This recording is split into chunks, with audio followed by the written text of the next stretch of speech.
Hello guys, nandito tayo ngayon ang Master Ipong TV sa Pagas at pupuntahan natin ngayon ang Grotto de Pagas. So, hindi ka, samahan niyo po ako. Travel tayo dito sa Grotto de Pagas. Tayo po ay nakasakay sa ating motor. Ay nagra-ride ngayon, weekend na naman. Kaya tayo po ay nagpa-vlog ulit. Dito tayo ngayon sa Pagas. At makikita nyo po dito sa ating pong pinupuntahan at pinapasyalan ngayon. Ang Pagas po papunta dito sa Grotto ay sementado na. So maraming salamat po kay Kapitan Christopher Lee. Yan. Siya po ang nagpagawa nito. Ito po, napakaganda ng ginawa dito. Ito po yung isolation facility dati. Kita nyo po. At ito po yung multipurpose hall ng Pagas. Ito po yung isolation facility. Ito, marami po pupunta dito. Ito po yung garden. Ito po yung facility. Ito po yung kanilang garden, talungan, okrahan. Ayan. Garden po nila yan. Then, ito po yung papunta na doon sa grotto. Po, kita po ninyo, exclusive, may CR na rin po sila. Ayan. Exclusive po yan sa Master Ipong TV sa ating vlog. Kapanig po tayo dito sa grotto. Ayan, kita natin ang grotto. Yun, oh.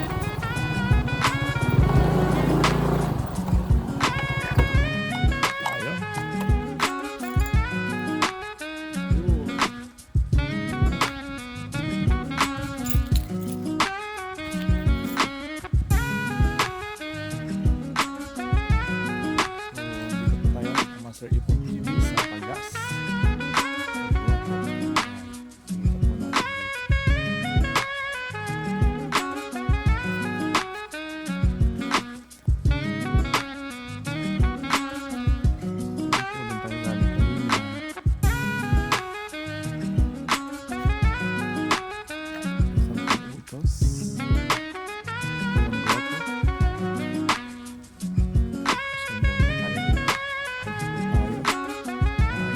Christmas light.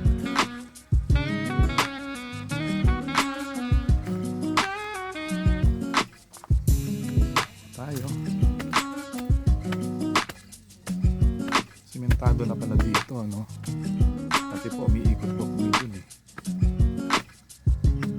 Mga steps.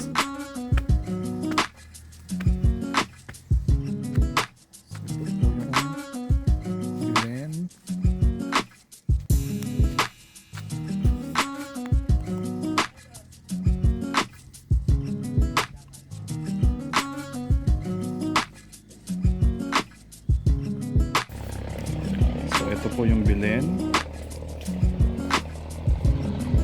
Sa gitna na po tayo ng grotto ng Pagas. Ito tayo galing kanina. Ang gandang tanawin na naman doon.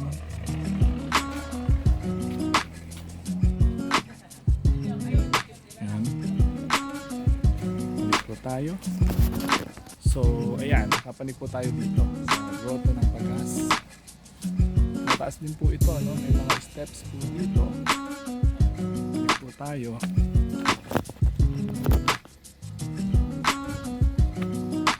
Maraming halaman. Lumagulago na po yung mga halaman, pero hindi man naman na. Ito po yung Mama Mary ang Pagas. Overlooking po ito pag nandun kayo sa Baldipuente Bridge. Kitang-kita nyo po si Mama Mary. Yeah. Sarap po manik. So, yan po, Mama Mary overlooking. So, yan po yung view dito. Pag natapanikan na, napakaganda ng view.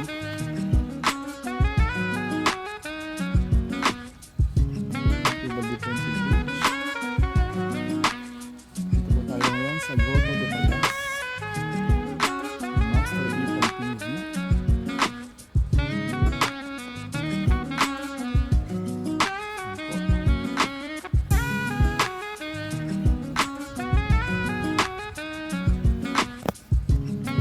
So ayan na nga po. Nandito po tayo sa Grotto de Pagas, ang Master Ipong TV. So galing po tayo dun sa baba kanina. Ayun po yung ibaba. Ayun po. Doon tayo galing kanina. Bumalik po tayo rito para ipakita po sa inyo ang napakagandang pasyalan na ito, ang Grotto de Ermita de Pagas. So pasyalan nyo na po ito. Dito lamang po yan sa Barangay Pagas. So ayan po ang view overlooking po yung Valde Puente Bridge. Ayan. Dinanapat ko pong sa umaga magpunta kasi hindi nyo po makikita yung view dito sa gabi kasi madilim. Kaya sa umaga po tayo nag-vlog. Okay. Ito si Mama Mary. Kita po ito no, sa Valde Puente Bridge. So dito po sa likod ni Mama Mary, yun pong cart, yung mga motor-motor. Papasyalan po natin yung mamaya. Yung mga ilaw-ilaw po dito sa gabi. Ganda rin po dito sa gabi.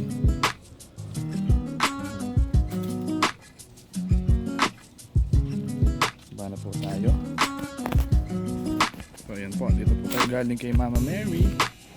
Ayan po. Kaya masarap pong magdasal, mag-milay dito. Lalo na pag Holy Week, pupunta po kami dito. Okay, baba na po tayo. So ayan po yung mga steps dito. Careful lang po kayo. Yung mga halaman. Step medyo matarik,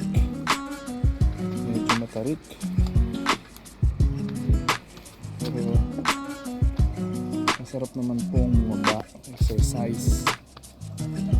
Yan po yung bilen kanina. Bababa.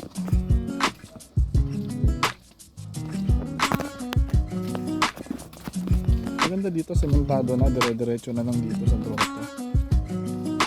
Yan. Tapos yung pagdina, yung utos. Yun. Ito yung grotto.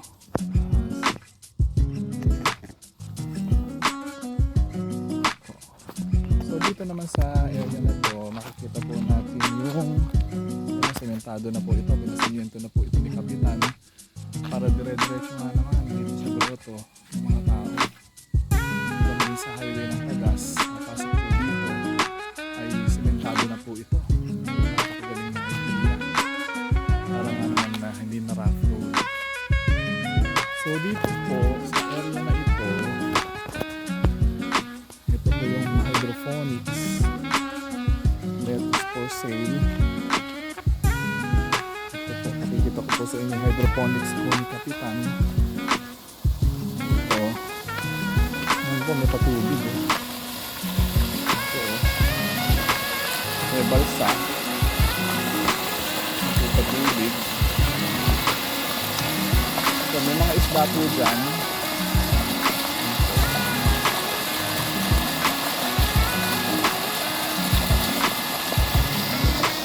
So, explore natin tong lugar na to. May mga kubo, pwede kayo mag-inuman dyan, pwede kayo mag-bake dyan. Yan po. So bababa po tayo dyan, kanyang hydroponics. Baba tayo dito.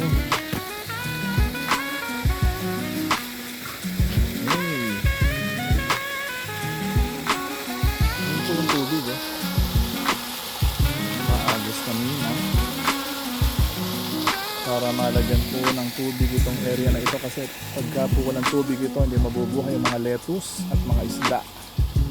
Marami pong mga tilapia dito pinawalan si Kapitan. Yan po yung mga lettuce. Ayan nga po, andito tayo ngayon sa hydroponics ni Kapitan. So yan po yung kanyang patubig o irrigation system dito. Ayan. So ayan, every weekend po tayo ay pupunta na sa mga ganitong lugar na magaganda na alam natin na pwede natin i-vlog at isama dito sa Master Ipong TV upang mapanood po ng ating mga subscribers na magaganda at mga pogi. Ayan. So ito mga anak, ang hydroponics dito sa Barangay Pagas. Ayan. Ito pong Barangay Pagas ang outstanding barangay dito sa Cabanatuan, no? Na-recognize po ng Region 3 Central Luzon. Alam ko hanggang national level ito no? Ay most organized barangay. Napakagandang barangay. Ito po'y ginagaya ng ibang mga barangay. Model barangay. Ito pong Barangay Pagas. So, tingnan po natin kung bakit naging model barangay ito. Dahil sa kanilang masipag na mga barangay officials. Dahil binigay na nila ito, yung lupa na to para sa barangay. So, sa kanilang mga mamamayan dito sa Pagas. Pero may pasyalan na sila. Meron pang basketball court. Diba? Isang tapat. Kaya, kaibigan po natin ang kapitan dito. So, yun po, ang patubig. Yung hydroponics. So, dito na natin yung may pasyalan pa po dun sa likod. Pasyalan po natin yun. Pasyalan dun sa likod. Mayroong ano yung cart. May cart po dito. So cart dito. Maganda po dito po masya. Gubat na gubat. Alam mo wala ka sa Cabanatuan. Sarap mag-vlog. Exclusive lang po ito sa Master Ipong TV. Ito pong pagpunta natin dito sa Grotto de Pagas. So yan. Ang TV dito.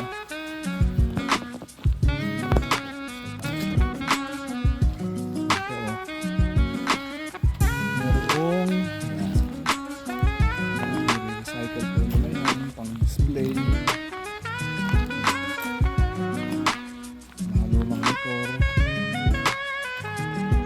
Ito po sinasabi ko na tubo na made of recycled materials. Sukin natin Eco Kubo, Ecobo. Yun o. Mga pader niya mga galing sa Coke, 1.5 Coke.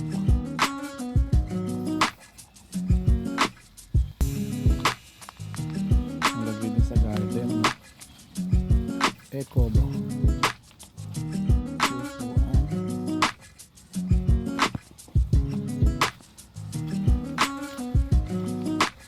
So ayan po, may patubig din doon. Let's ayan. So ayan, so napakaganda nitong kubo dito sa Eco Farm. Dito po sa Grotto de Pagas. Ito po yung sa likod ko. Napakaganda. At ito naman pong daan na ito, daan na yan, papunta na po yan sa Valdepuente Bridge, sa ilog ng Valdepuente. Dire-diretso po. So ito po, subscribe na po kayo sa Master Ipong TV para mapasyalan nyo yung magagandang lugar katulad nito. God bless!